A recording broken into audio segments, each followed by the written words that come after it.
Yo, What? yo, yo, welcome back. Welcome back you to the Bias but Not Bias F1 podcast. This Know it. is episode 4. So quickly, we're just gonna recap the Saudi Arabian Grand Prix since we didn't get a chance First of to. all, let's just apologize. First of all, people, we just want to say that we have lives Yeah, and stuff popped up, but we're good. We're back, and we haven't forgot about you. sorry, but yeah, I jumped the gun on that. But let's jump back into what we were going to record, but live stepped into. So Stadium Raymond Grand Prix. It came down to what the slingshot maneuvers. You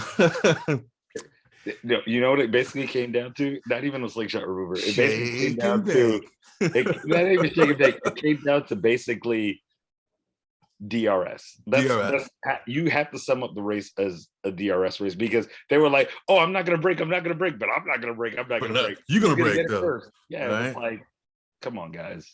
Yeah, I think that it's gonna the FIA needs to look into that because that's definitely gonna be a big issue coming down to later races, and there's gonna be a lot of sore taste in people's mouth if the championship is decided on a let's break before DRS or not break before DRS moment. You know what I mean? So it was a good race altogether, though. I'll give it to the Ferrari boys. They definitely drove their heart out. They should have definitely won that race. But again, like you said, that little slingshot definitely helped out Red Bull. I mean, Red Bull wasn't like they were slacking either. They were keeping up behind them for the most part of the race. So one Red Bull was doing his job. The other Red Bull, he did his job earlier. Can I just say he did his job earlier during the week earlier during the weekend? Yeah. It's like you did your pole, but then after you did your pole, I mean, yeah. It kind of fizzled for him at the beginning with the opening lap. So I get it. But what can you say? He lost his chance for a race win, but he got his first pole. So at least he broke that iceberg that he had going on for a while. Yeah, but if that's me, I want to win it all. You know what I mean? Absolutely, so, any racer wants to win. I just feel like, because who was it? I think it was, no, who was it? It was somebody. Oh, somebody. Somebody. Gosh, now I should have did my research when I didn't, and because somebody crashed.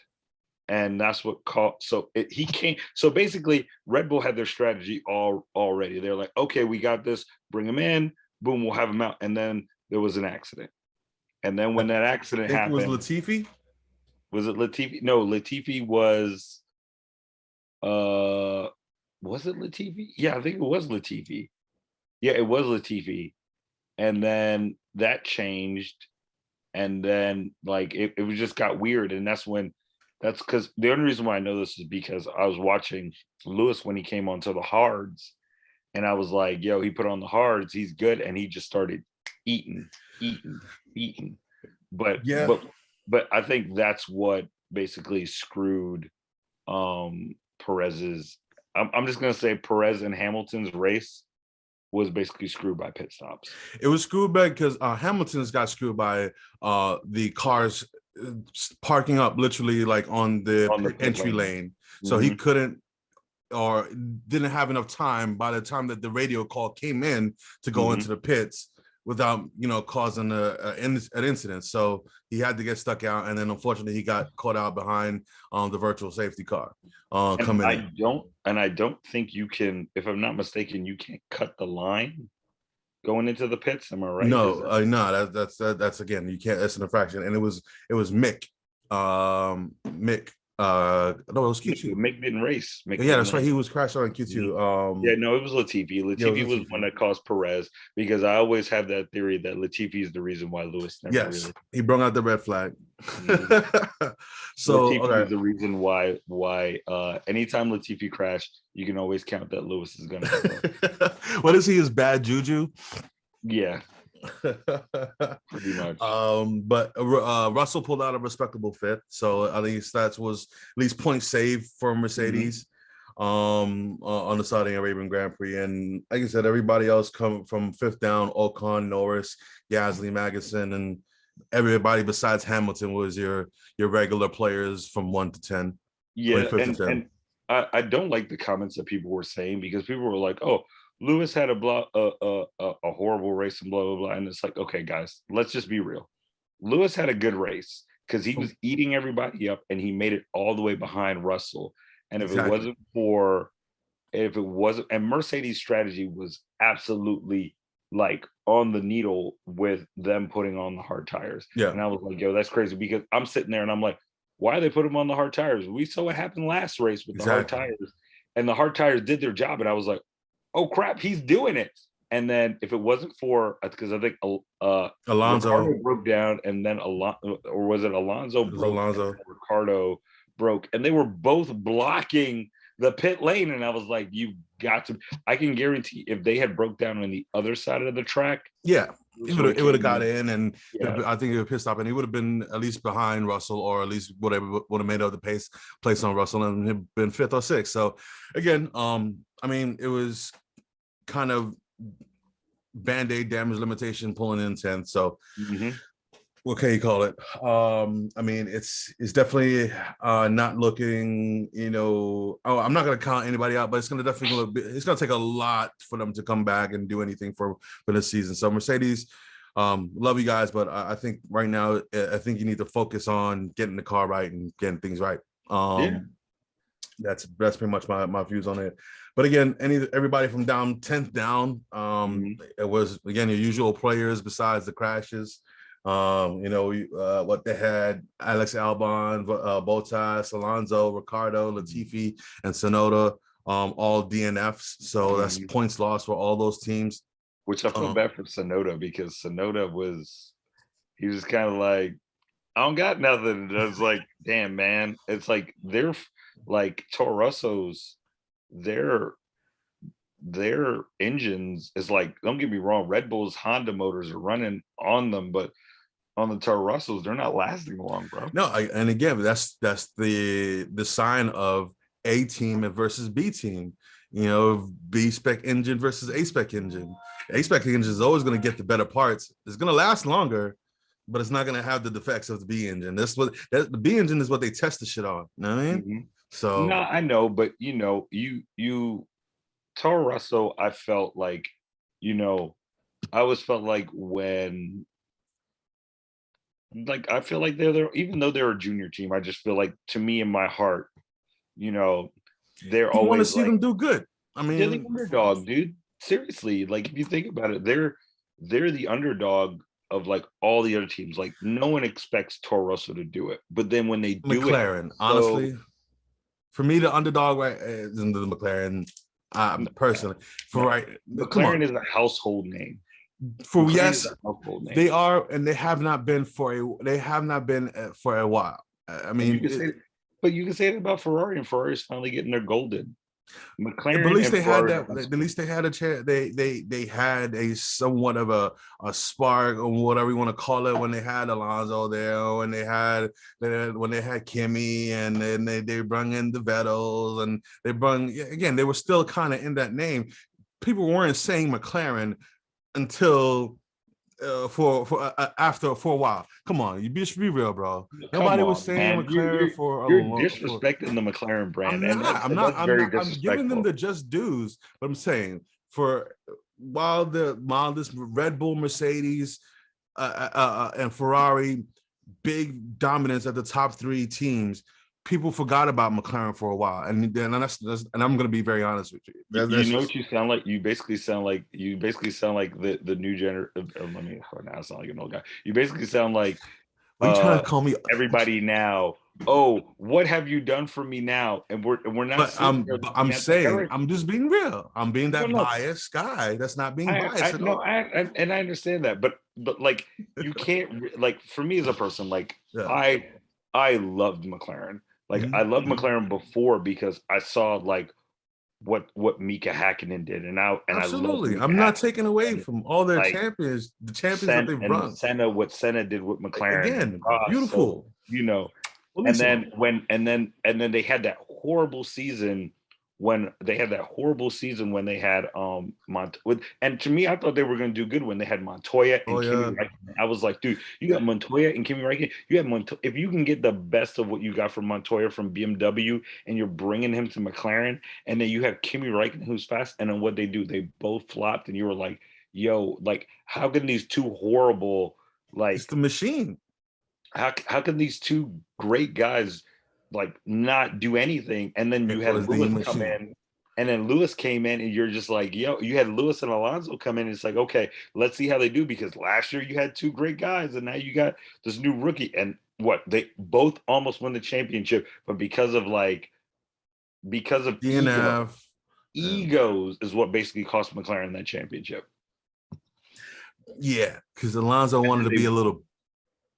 All right. yes, he wanted to be. But no. We can continue. And then Lewis won his championship. And then what happened? The rules changed, and you had someone like Braun come up with an old Honda design.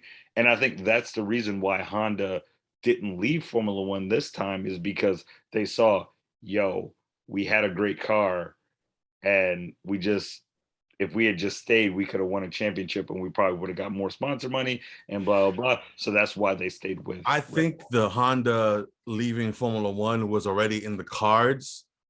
It was going to happen regardless. And it just so happened that Max won the championship on the Which, last year of their which to me contract. made no sense because all Honda did was they left and they put all their money in Indy. And I was like, wait, what? I was like, okay, well, and then it was Chevy and Honda.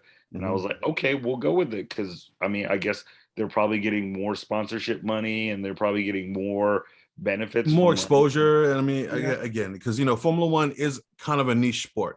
Mhm. You have your hardcore followers, because if you watch Formula One, you're a hardcore follower. I mean, and somewhat to an extent. I think if you watch it more than one season and you're watching this religiously, I think you're a hardcore follower, and it's a more Yeah, of a but niche sport. Honda's always, but we gotta remember, Honda's not like Honda's not no piece of garbage. Like No, they won they've raced championships with among the big McLaren. guys, You of know what I course. mean? Yeah. So we can't say, and even though we got even though Honda is we know Honda every day and around the world is your everyday you know family sedan car, but Yeah. they they still was They doing have what their place in the racing world, of course. And nobody's taking away anything from Honda. and as much as I can take the L on this, because I do not like this person, I'm gonna say it.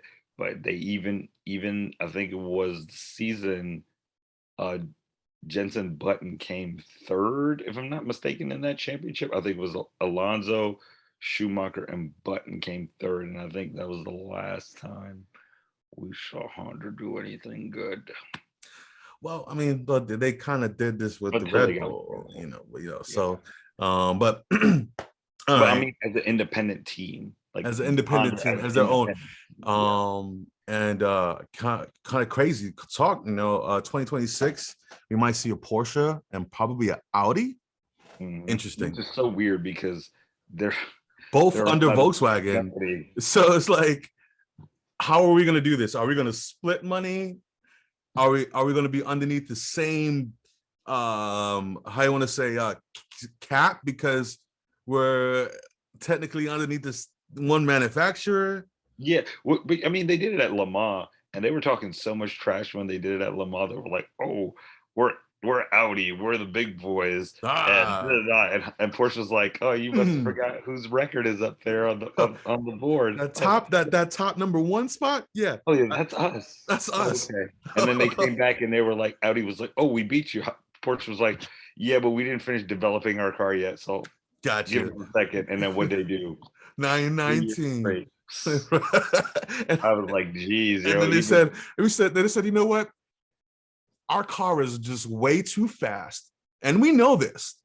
And there's probably not going to be anybody that can beat it, or there's going to be a big arms race, and it's going to cost people a lot of money. So we're just going to take our really fast car and just retire it for everybody else. Yeah, but I mean, like I said, there's still that one race, and I still talk about it. And I know people are going to be like, "This is an F1 podcast," give me a second, guys, because this is relatable. I think that when Porsche comes in, I think they'll do good, but I think they'll struggle. No. Only because Porsche is a great endurance car, and that's how Porsche has always done it. They've won everything in endurance. Yes, they are the nice weekend cars you can bring to the track and do your business and blah blah. Yes, I understand that, but it's going to be interesting seeing Audi and Porsche in it. I'm I can't wait to see it. But I just feel like, to me, when me and my dad think of Porsche, we think 3 o'clock in the morning when cars are breaking down.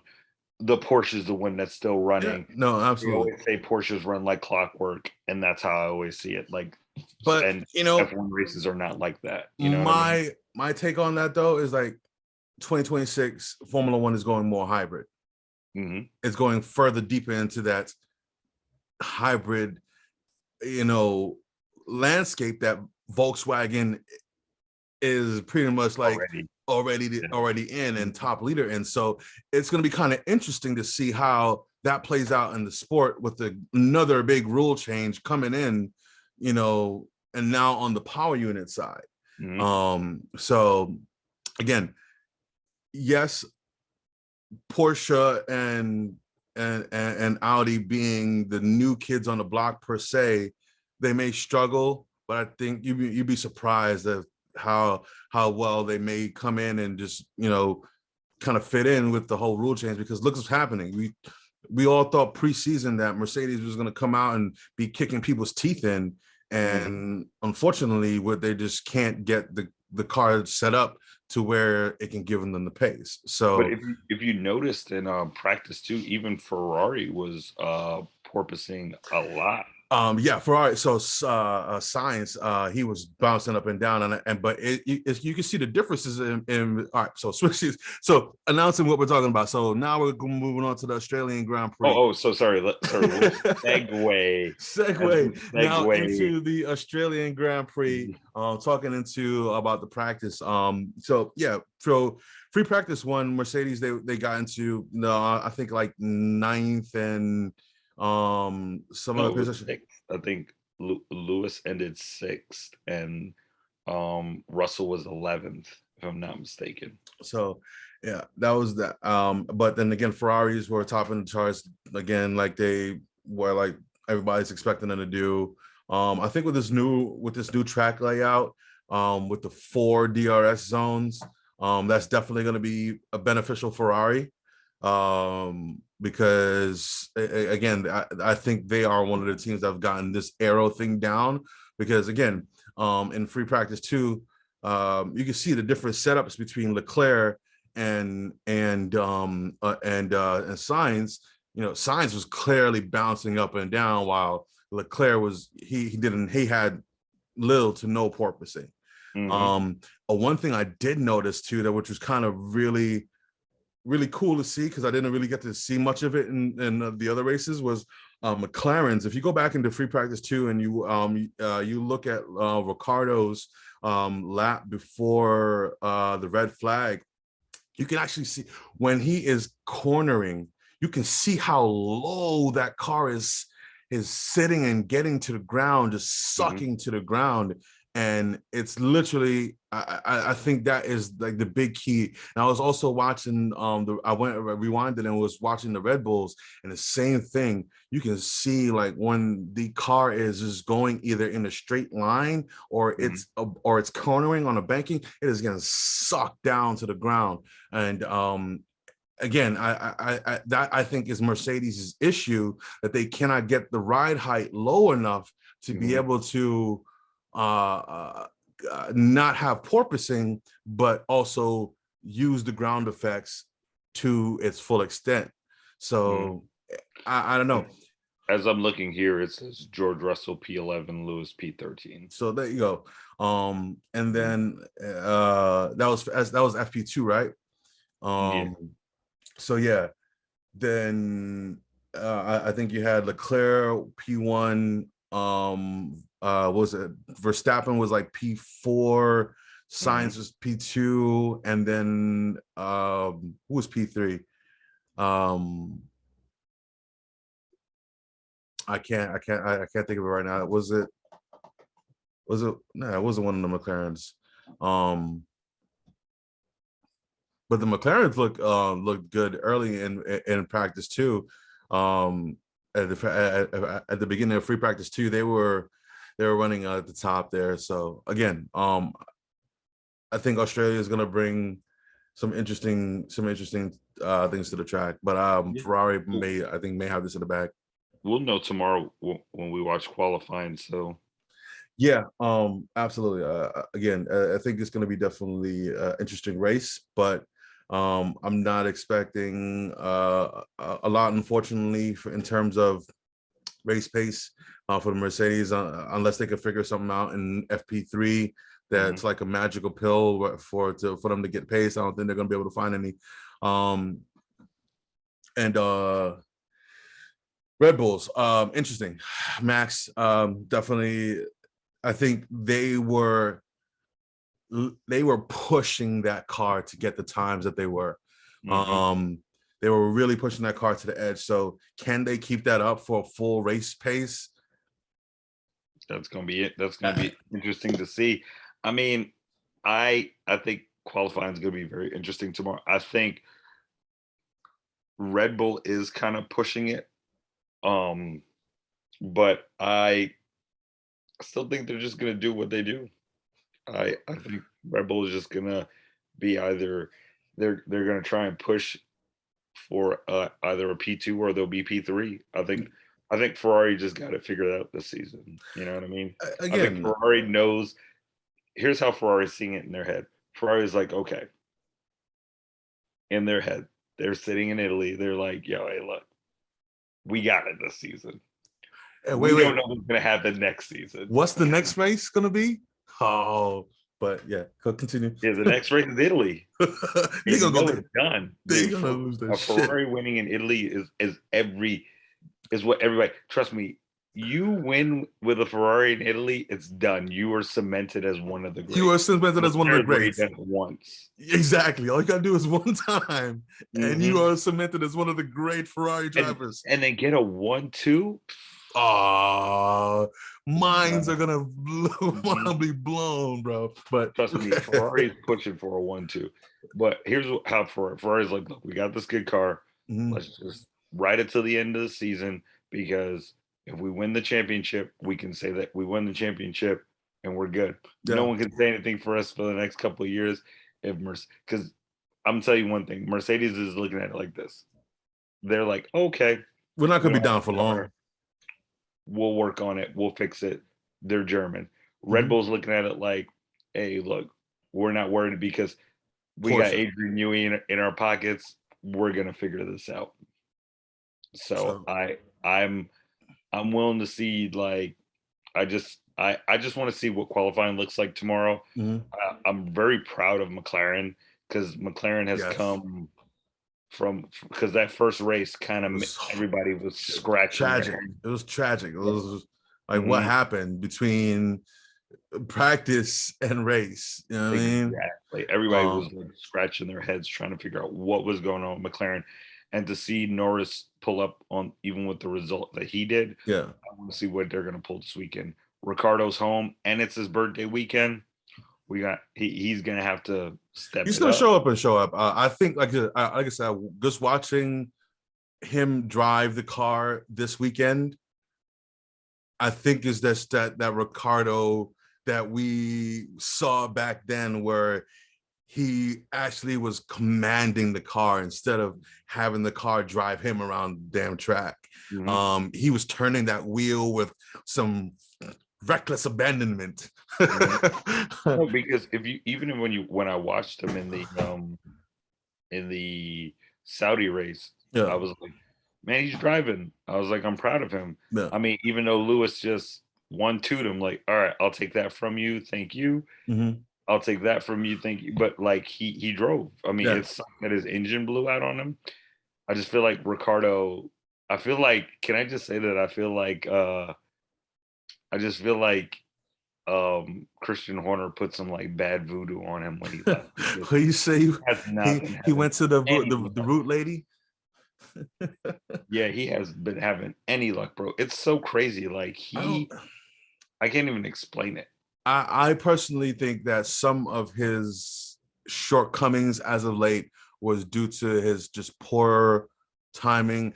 And I understand that he wanted to get out of the situation that he was in with Red Bull and Max, and that feeling of, being second fiddle to Max, because you could tell that they were grooming Max as the youngest face in F1 and the new Formula Red Bull, guy. And again, it things were going were going Max's way, and they weren't listening, to Ricardo. So again, I can see why he left. So come on, but the moves that he made in the interim ultimately got him here in this McLaren. And I think he was looking forward to the future to say, McLaren was going to be more dominant that they were in the prior seasons. Mhm. But, he couldn't foresee what was going on, what was going to happen to McLaren. So again, I think he's got himself in the right position now. And now he just, again, needs to find his footing in the car, which I think he has this season. At least from these two races that he's been able to race, he has found himself in that car this season. Which is the truth. Which is, like I said, the only thing. I mean, this is his last hoorah. It's either he does it here at McLaren. Yeah, I don't see him. I mean, there's not going to be a lot of teams that are going to be like, okay, yeah, come on. The only team I could see probably picking him up would be either Haas or Williams, and Haas already has, and that's if Haas wants to let go of Mick.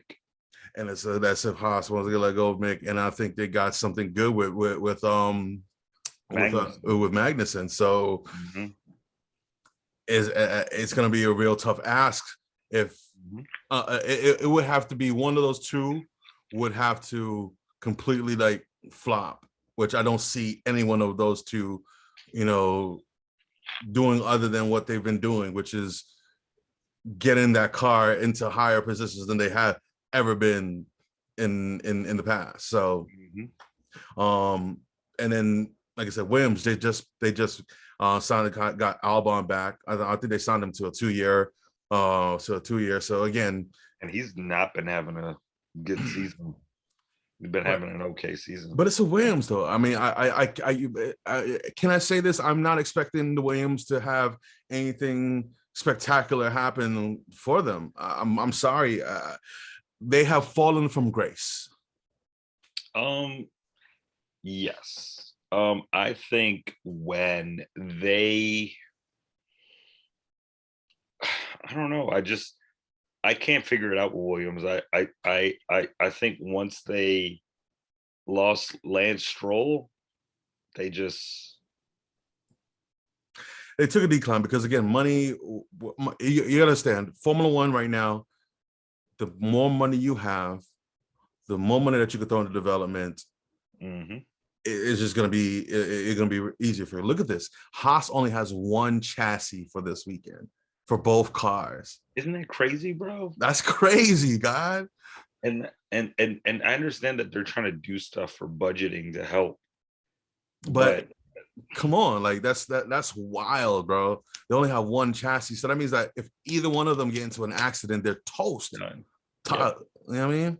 Because Mick Schumacher out here, I mean, he went into the wall. I mean, I don't want to jinx him knocking on his wood, man, but you can't. You're not going to be doing too many of those and continue to drive a Formula One car, man. And especially with the new track layout, because they changed the design. Yeah, they did. So they added 2 more DRS zones. They took out a chicane. So the corner, the track essentially got faster, but the cars essentially got slower. So slower and more slippery. Yeah. So apparently, I mean, Max was complaining about the car being extra stiff and him not being able to turn the car. You My dude, know, Max is always complaining. I've but never seen, like, don't get me wrong. I've I've seen complaining, yeah. but he's always complaining. Did you see that? I mean, you know, as much as I loathe, not love, loathe Christian Horner. He kind of had a little quip with Max when Max was when he got held up and was like, oh yeah, so I think there was like a Mercedes and somebody else on the corner that he was going into. Oh, I Mhm. got held up by them, and the Hornet was like, thank you for not yelling that over the radio. You know what I mean? So it was kind of one of those funny moments. So I give him a little chuckle on it, and he had a little chuckle with Lewis and his nose piercing and stuff like that in the interview. So again, I don't think Max is a bad person. I just think that he at times he can be a not so smart driver or a driver that drives for himself. Like he's the only person on the track. Yeah, I think he drives like, and because there's all those Max fans who loves the way he drives. Yeah, He basically drive. They love the diving down the inside and all that. And hey, look, if you love it, you love it. You know what I mean? And some people love the smooth and silky, the way how Jenson Button used to drive. And some people like the aggressive way how Lewis drives. Some people love the way how Schumacher drives. Everybody has their driving style. You know what I mean? yeah, I think absolutely. with Max is more like his adrenaline is going, and he's like, In the zone. oh, there's a spot here. I'm gonna I'm go just for it. gonna I'm gonna take go it. for it. Yeah, without thinking about the consequences. And he's like, well, if I'm coming in here, you're gonna have to move and you're gonna have to give it to me. And that's why him and Lewis crashed a lot, because Because Lewis is not giving like, up the space. I'm not really giving you this, because just because you think you could dive down the inside doesn't make you right. You know what I Exactly. mean? So, and I think the difference between him and with him and with, because they were saying with him and Leclerc, they were like, oh, well, Leclerc is much smarter than Lewis because he just waited. And it's like, no, there's something called strategy. Every driver does it. You know what I mean? So You figure out your opponent and their yeah, driving style, and you find that weakness that happens. But because if you think about it, the last race of last year, Lewis knew his style. So when he got that start, and he knew that Max was going to come down to the inside, and Lewis was like, all right, look, I know you're going to hit me, so I'm just going to go over here. I'm gonna let you And have what it. did he do? He Let you came up have and it. the driver was like, oh, he needs to have a penalty. It's like, no, because Max tried to do a move where he was going to take both drivers out, and Max was not caring because he was like, yo, if I take If you I out, I'm take both of us out, I championship win. anyway. So, You know what I so mean? yeah, yeah. Again, so and Leclerc's kind of there's talks about Leclerc 2.0, like he's a completely different driver. It's not that he's been the same driver and he's doing what he's been doing Mm-hmm. in previous years. It's just that the Ferrari platform is just happens to be the dominant car this year. Yeah. You know that's and just plus and plus Leclerc, and like, it's not like everybody online where they're saying, oh, it's just because he has a great car. It's like, no, this year we know Ferrari has the car, but Leclerc is a great driver. he is a great driver. He's a great driver. He knows what he's doing. He's got the machine backing him. Let's see what you can do. I think it was like Monaco, like his first or second season, when I saw him going around that track, and I was like, yeah, I think this guy's definitely he's definitely got something. I really like the way he was just attacking that track, even though I think he crashed out on that track. He took a corner and crashed out, but again, it was a great race for him, and I think he's going to be good. I think he's going to be in the sport for a while. And especially if he gets if he wins a championship with Ferrari, like I said, yeah, he's definitely You win a championship Ferrari, only a few drivers have done that. only a The few last drivers, and you are cemented now in Formula One's and Ferrari's history books forever. And I mean, you will forever. You can go to Italy and go to anywhere. Because I think that if you look at all the great Ferrari drivers. I think the last person to win the championship for Ferrari was Schumacher. And then before that, the last person to win with Ferrari was, and quote me if I'm wrong, I'm gonna say it was Niki Lauda. I'm about to pull it up right now. Ferrari F1 driver, Scuderia Ferrari. Bum, bum, bum. All right. Because Schumacher, and then because they brought in Alonso. Alonso didn't win because he lost out to Vettel. Driver championship. So driver champions, Kimi Räikkönen, 2007.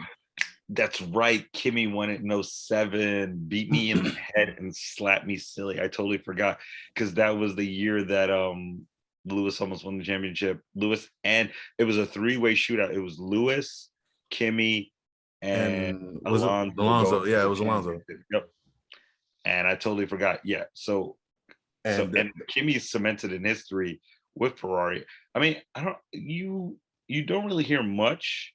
I mean, they'll always say, yeah, we won it with Kimi, but I think when you think of Ferrari, Michael just pops because up. Because Michael had that string between 2000 and 2004 that, you know, people were like, oh, that's what people remember, because that was an amazing time for Formula One, because there was a lot of things going on, a lot of new technical innovations, a lot of new drivers coming into sport, a lot of new tracks being, and again, then there was the reemergence of the American wave of Formula One fans. Mm-hmm. So I think that time it was just the right time for Ferrari to win championships and Michael to be in the car and them to win championships, because it was an exciting time for the sport at that time. No, that's true. Personally, like I said, that was the era where I was in high school. So I was watching it. I was watching his dominance, and I mean, we're not gonna, like, I always tell people, like, we're not gonna sit here and act like, you know, Schumacher didn't earn that. Like, he earned those championships. There was a couple where you were like, okay, yeah, you won it. Like, I would say like 2002, it kind of felt like he just, like, everything was just kind of like, it was all Ferrari. You know what I mean? It was like, it was just Ferrari. But I mean, even with the emergence of Renault and their system, and, you know, him battling BMW and McLaren. I mean, he did it, man. He did. He did. So moving back to, you know, present times and Ferrari and their current dominance. But yeah, man, like I said, I'm happy for the Ferrari boys. I think they have a real chance of winning a championship this season, and if they don't, it's going to be their own doing, I think, at this point. I mean, if they win this race, right? I could say they have a hand in it. They could say they have a hand on it. Yeah. Still early, because I always look 22 races. I always look at when Vettel won. I think he won a couple races with Ferrari, but then Lewis came back and slapped them up because but I think, but see, well, that's when I say that a driver knows his opponent. Lewis figured out Sebastian, and I figured out if he pushes Sebastian's gonna fall, and that's what he did. He took key races and pushed the shit out of him, and what happened? For Sebastian goes off track, completely loses, you know, his place, gets knocked back down to fifth, has to carry up, maybe pull up a third, and, you know, Sebastian, you know, goes off track, and then, or they just had a Ferrari DNF issue.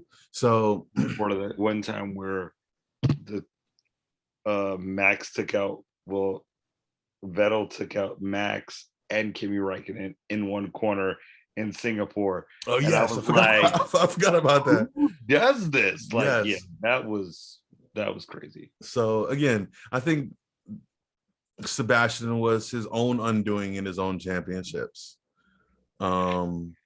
But again, what's to say? Who say? I'm not a Formula One driver. I've never sit in the Formula One cockpit, so I can't say.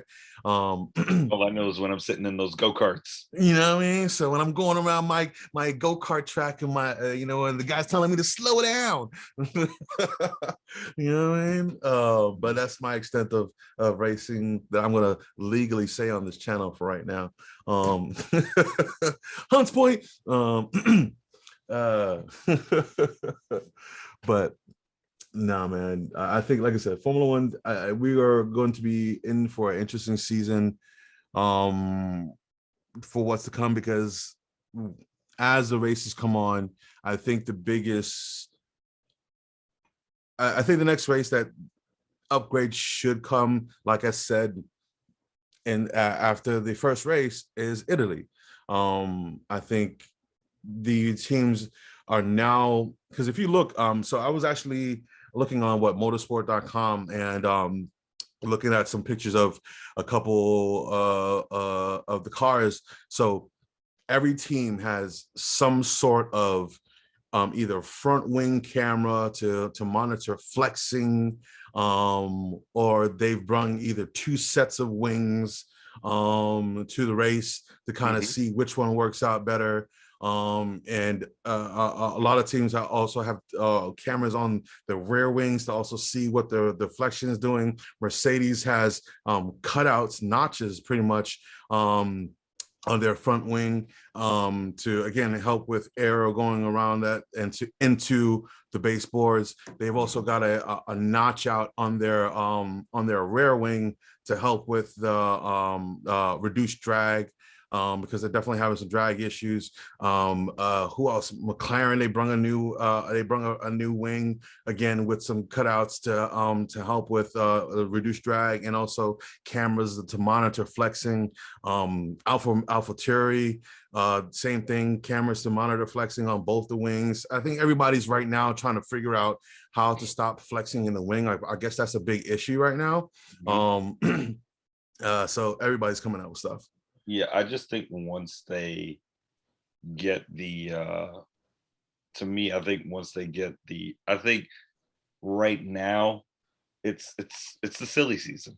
At Yeah. the end of the day, it's a silly season. But as much as people want to call it what it is, it's a silly season because you still have so many teams that's struggling. Yeah. It's not like to me, this feels like 2000, feels like 2009 all over again. Yeah, that was a So rough I year. mean, I looked at it as it's a silly season. We'll go with it. Yeah. It is what it is. We'll know who the real champs are next year. True. Well, you know what? That was disrespectful of me. Let me not say that Yeah. because you win a championship, you win a championship. I just couldn't respect. I hate to say this, but I just couldn't respect. I'm gonna leave it out. I'm gonna leave it out. I'm just saying I didn't respect 09 season. That's just me. Mhm. Me personally, I didn't respect 09. I just felt that, regulations were bent. I felt like Bernie Ecclestone bent the rules because they knew the financial problems that Braun had. So Mhm. they were like, why would we want to not help this team and then have them win a championship so they can look good for somebody to buy them? Because I felt like that's what 09 was all about. Like every time I watch it, they were trying to, like, Braun was trying to find sponsors. Like they even had a Terminator sponsorship for the movie. I was like, really, bro? Like a Terminator sponsorship? We'll go with it. But because they were winning and because, they would get like a sponsorship, you could see like different races, they'd get like sponsorships.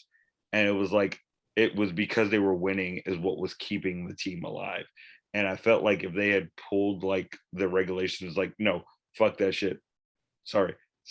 No, everybody has to be equal. That has to be removed. It would have been done. The team would have been done. There would have been no coming back for them. They couldn't have made it throughout the season. So I felt like that was that. And then the next season, what happened? You saw the true colors of everyone. You saw Red Bull step up. You saw Mercedes come in when they bought Braun. They struggled with their development, but they ended up, Within like trying to 2 years develop. coming in and being dominant. But you saw teams like, Williams still do somewhat good. You saw, all the other teams kind of step up and do their thing. And that's why Red Bull came out, because Red Bull was like, okay, we saw our flaws last year. Guess what? We figured it out, and boom. And that's what I feel like Red Bull is going to do next year. I feel like Red Bull's I going to be just like, okay, we figured it out. We got this. I think that's what, well, essentially that's what everybody's going to do. I think everybody is going to take all the data that they gather from this season and again, compile that during the winter break and then come in with a brand new set of car for next season. But I will say this though. So if teams like Mercedes go further down in the championship and they get more time in the wind tunnel, that's going to be a danger for a lot of teams. So I think that's again, if they figure out mid-season that they're not going to be like, you know, up there, I think they're going to try to pull back a little bit to try to get more time in the tunnel for development. And that's going to kind of put them in a different, back into a different tier.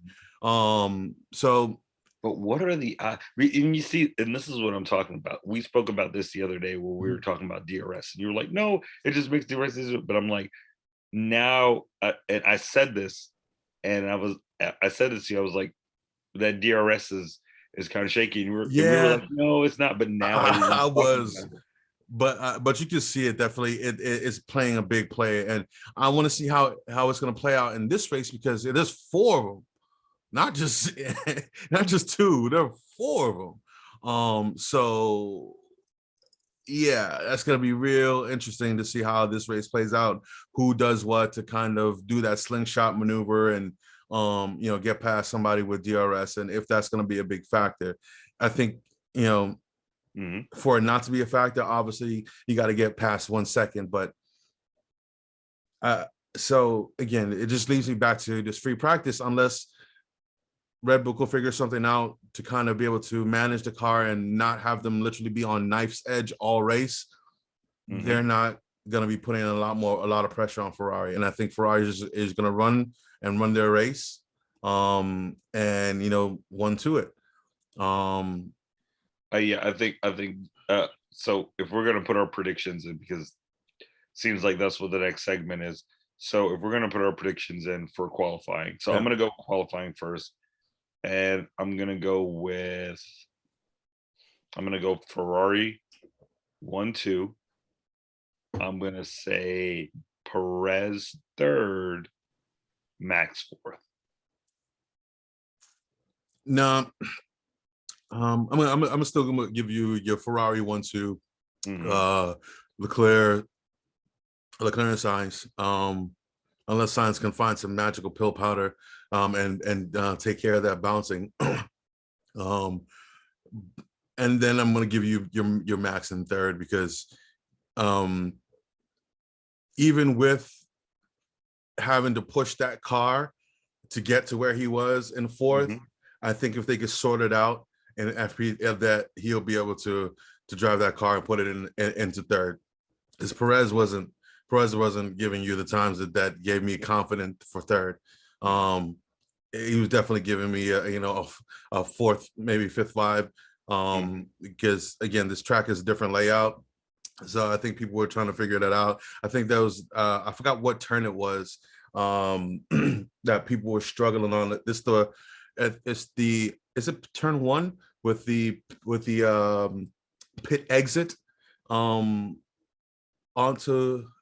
I thought it was like turns, wasn't it turn 6 or I don't remember. It was one of the corners where it was like right before you get to the pit.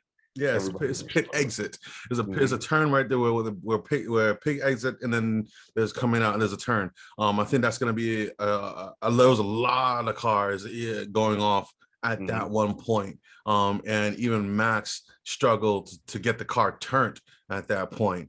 So I think that's going to be a track to, well, a corner, if I could ever figure out the number of it. But I'm pretty sure figure out the number of it during qualifying that people are going to struggle on. But again, but that's it for predictions for qualifying. Like I said, Ferrari 1-2 and Red Bull carrying up a 3rd. Okay. And then we can get from there and we can discuss it tomorrow. Yeah, man. Go with the race. But get new segments gonna be coming. It's gonna be Tease Tech Tuesdays. Tease Tech Tuesdays. You know what I mean? So get you at the tree teas. Know what I mean? Tree teas. Go for it. But Tease Tech Tuesdays is gonna be pretty much going over any technical advancements that I see or that throughout the week or previous race that I figure is cool. And if I run out of stuff that I've from previous races, I'll start to go back in past seasons and start to pull out stuff from there that I think was really innovative for the sport and kind of bring that up and highlight things that, like I said, are pretty interesting. Arrow is pretty cool. Okay. Well, I'm gonna have some segments coming up soon. Kind of working on them in the mix right now. But I'm not gonna say anything yet. It's gonna be a lot of fun. But I'm waiting for it, man. I'm waiting for it, man. Come on, man. We got this channel. But all right. So anything else you want to bring up, highlight what's going on? We're just waiting for this next race. I'm waiting for this next race, man. That's all that matters. I mean, me as a person, I've always followed Mercedes. So I've always followed them from Mika Hakkinen and McLaren to Kimi Räikkönen and McLaren, and I mean, I even followed them from when Lewis first came in. Yeah. And when Lewis, left McLaren, I was hurt. But then when I saw Mercedes come in, I had a mix of heart. I was like, but I love Mercedes. But then I also love McLaren. And I was like, I'm hurt. But then when, being a fan of, Lewis, when he left and he went over to Mercedes, I was like, all right, you kind of cemented where I'm going to be for the next couple of years. But I still never forgot about, all the other teams, and I haven't forgot about McLaren and everything else. But main thing I want to see this weekend is I want to see McLaren. I just want to see what they're going to do in qualifying. I just want to see what they're going to give me. That's all I want to see. What they're going to give me. I hear you. I already know what I'm getting from Mercedes. Mercedes is like, we're struggling. We'll figure it out. I already know what they're getting. They already know that Red Bull is 2 steps ahead of them. They're not even worried about that. They're just trying to get the car sorted. I want to see what McLaren is going to do because, Norris had a really great race. He did, and he ended up doing really well. So I just want to see what he's going to do now in qualifying. So we'll go from there. Yeah. Like you said, honestly, if I'm going to be picking somebody outside of the normals, your Mercedes, Ferraris, and your Red Bulls, I don't know. I can't really. I mean, yeah, I want to see McLaren. I want to see McLaren for a different reason because for me, Danny Rick, man, I like him. I like him as a person outside of Formula One. I think he just looks like a guy that you go to a pub or a bar and you have a few drinks with him. He'll be cool as shit. You know what I mean? He'd be the guy you show up at a resort at, and he'd be the one downing drinks, and you guys right listen on great times. He's like, I feel like I've known you forever. Yeah, exactly. He just looks like one of those guys that you could just relate to, and I think he's over the years he's just had some rotten luck, and I think that again from when I saw these past 2 races that he's back to Danny Rick of old in terms of driving a car and instead of having a car drive him. Sorry to be that guy, but I don't think we're going to get the same Daniel Ricciardo until he goes to a different team. Really? Yep. And I think that the only time we're going to see him is, and it hurts me to say this, but the only team I can see him going to next is Aston Martin. The Green Machine. I see Vettel either if Vettel doesn't get a good opportunity, because I could see Vettel going to McLaren, or I could see Vettel walking away. I would see him more so walking away than going to McLaren. I mean, he'd be baller at McLaren. He would be. I mean, but again, so that means that Ricciardo would have to leave McLaren because they're not going to get rid of Norris. I think that Aston Martin, they already know who their big boy is, and that's Stroll, because Stroll Daddy Warbucks. Daddy Warbucks. if you're gonna bring someone in, you want to bring someone like Ricardo, who's energetic, who's gonna be. He's energetic. He's the energetic for the brand. He's energetic, but if he can drive better than Stroll, are they going to give him? Are they going to give him any position in the team? And I think that's exactly why the reason why he left Red Bull, because they were not giving him the recognition that he needed within the team. Has he done it though? He left Red Bull, went to Renault. Didn't really show up because Renault was shit. Exactly. Went to McLaren. McLaren was having a hard time. Hey, like I said, Christian Horner. And so again, like I said, I think Danny he just had little, you know, he walked underneath that ladder before he left the Red Bull office and just got that, you know, broken mirror or something, had that 7-year bad luck. But I think right now is his best time, and I think somewhat of a form is coming back to Danny Rick. Mm-hmm. So, but yeah, all right, man. Well, let's wrap it up for this episode here. Till we get to qualifying, that we're gonna have a lot more interesting stuff to talk about. And then, you know, race is definitely gonna be a wild card from that point, because again, Ferraris and everybody else is doing the things, and Mercedes is falling in the back. Who would have thought at the, you know, ending the last season we said Mercedes is somewhere in the back, man? So no, I knew this was gonna happen, because I told you, if they change the car so drastically, it's not even funny, bro. Yeah. It's not like they said, okay, we're gonna have small wings and then we're gonna widen them. No, they changed the cars drastically.